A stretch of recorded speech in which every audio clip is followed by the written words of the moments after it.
Hello students, आज के इस वीडियो में हम बात करने वाले हैं एक नई वैकेंसी के बारे में जो कि रेलवे में आई है। तो ये वैकेंसी जो रेलवे में आई है वह बहुत ही बड़ी वैकेंसी है और इस वीडियो में हम जानेंगे कि इस रेलवे की वैकेंसी को भरने के लिए क्या क्या एलिजिबिलिटी चाहिए।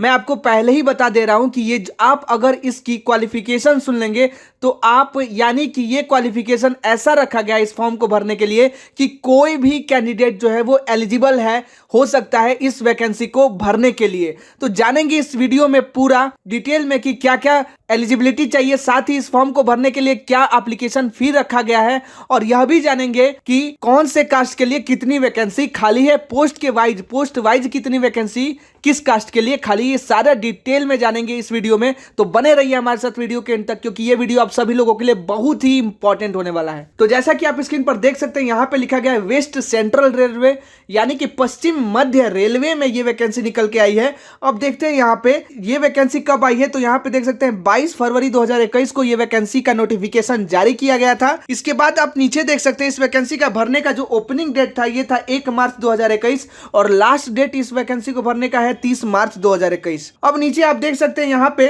अब हम देखते हैं कितने ट्रेड है और कितनी वैकेंसी खाली है। तो यहाँ पे आप देख सकते हैं ट्रेड का जो नाम होने वाला है वो होने वाला है फिटर के लिए क्या क्या क्वालिफिकेशन चाहिए। तो यहाँ पे आप देख सकते हैं 10+2 शिक्षा प्रणाली के अंतर्गत मान्यता प्राप्त बोर्ड से 10वीं हाई स्कूल या इसके समकक्ष परीक्षा में कम से कम 50% अंकों के साथ उत्तीर्ण तथा फिटर व्यवसाय में ITI उत्तीर्ण।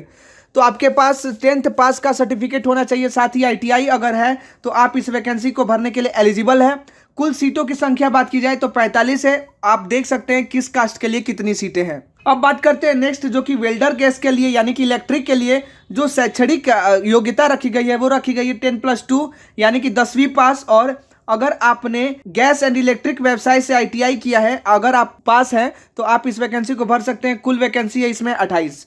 फिर नेक्स्ट बात करते हैं इलेक्ट्रीशियन के लिए। तो इलेक्ट्रीशियन की जो रखी गई है एलिजिबिलिटी वही 10th पास और आपका इलेक्ट्रीशियन से ITI होना चाहिए। इसमें कुल वैकेंसियों की संख्या है 18।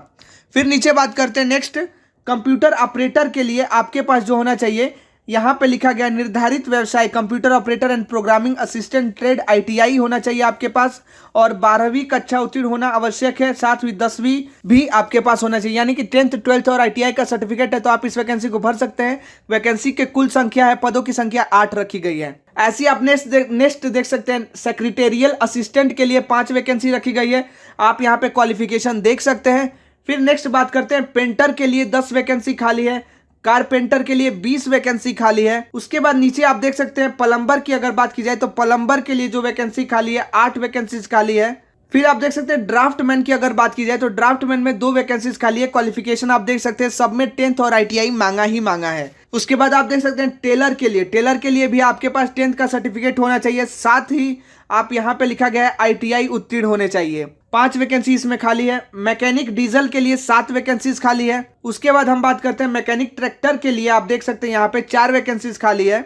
ऑपरेटर एडवांस्ड मशीन टूल के लिए 5 वैकेंसीज खाली है। क्वालिफिकेशन आप यहाँ पे देख सकते हैं। अब नेक्स्ट बात करते हैं एज लिमिट क्या होने वाली है। तो एज लिमिट आप यहाँ पे देख सकते हैं कम से कम 15 वर्ष की आयु पूर्ण कर ली हो किंतु 24 वर्ष की आयु पूर्ण ना हो, यानी कि 24 साल से पहले और 15 वर्ष के बाद यानी कि 15 से 24 साल की उम्र में जो भी कैंडिडेट है वो इस फॉर्म को अप्लाई कर सकते हैं। उसके बाद अब बात करते हैं यहाँ पे 5 वर्ष तथा अन्य पिछड़ा वर्ग के अभ्यर्थी को 3 वर्ष एवं शारीरिक दिव्यांग अभ्यर्थी को वायु सीमा में 10 वर्ष तक की छूट दी गई है। यानी कि आपका जो है अजा अभ्यर्थी के लिए 5 वर्ष, अन्य पिछड़ा वर्ग के लिए 3 वर्ष, यानी कि अगर वो 27 साल के हैं तो इस वैकेंसी को भी भर सकते हैं। ये बात कही गई है।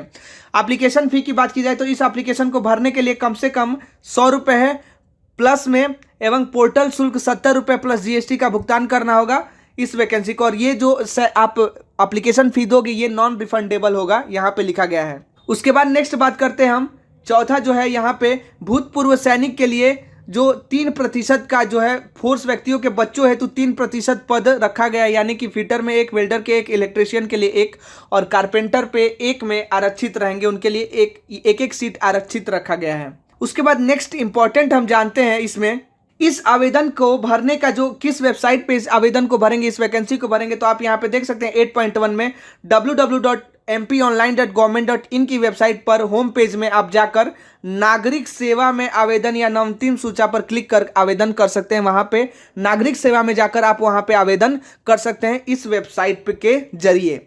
क्या क्या चाहिए आपको, तो आधार का एनरोलमेंट आईडी, ये सारा डिटेल आपके पास होना चाहिए। 10th का सर्टिफिकेट, ITI का सर्टिफिकेट होना चाहिए, यहाँ पे ये बात लिखी गई है। फिर नीचे बात करते हैं चयन की प्रणाली, यानी कि आपका जो सिलेक्शन कैसे होगा। यहाँ पे लिखा गया है साफ साफ, 10वीं में प्राप्त अंकों के प्रतिशत एवं दस्तावेज सत्यापन के आधार पर किया जाएगा आपका सिलेक्शन।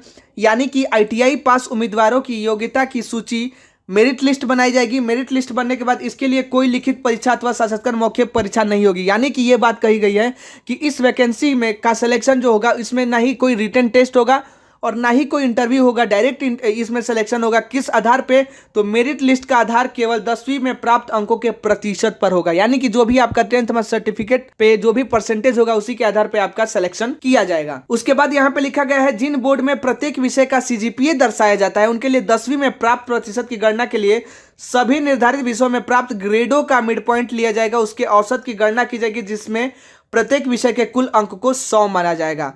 तो आपके CGPA वालों के लिए ये खास न्यूज है कि 100 में से आपको जितना भी नंबर मिलेगा, उसके आधार पे आपका मेरिट के आधार पे आपका सिलेक्शन किया जाएगा।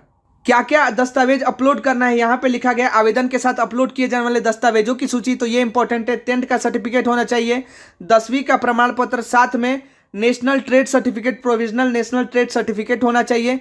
OBC का जो है प्रमाण पत्र होना चाहिए, यानी कि OBC ST से अगर आते हैं तो उसका आपका प्रमाण पत्र होना चाहिए। जाति प्रमाण पत्र, साथ में अगर डिसेबिलिटी यानी कि डिसेबल कोई है तो उसके लिए डिसेबिलिटी का सर्टिफिकेट होना चाहिए। 12th पास आप अगर भरते हैं तो 12th पास का सर्टिफिकेट चाहिए, या फिर ITI भरते हैं तो ITI का सर्टिफिकेट चाहिए। तो ये थे इंपॉर्टेंट आपका ये नोटिस, जो कि आप सभी लोगों के लिए बहुत ही इंपॉर्टेंट है।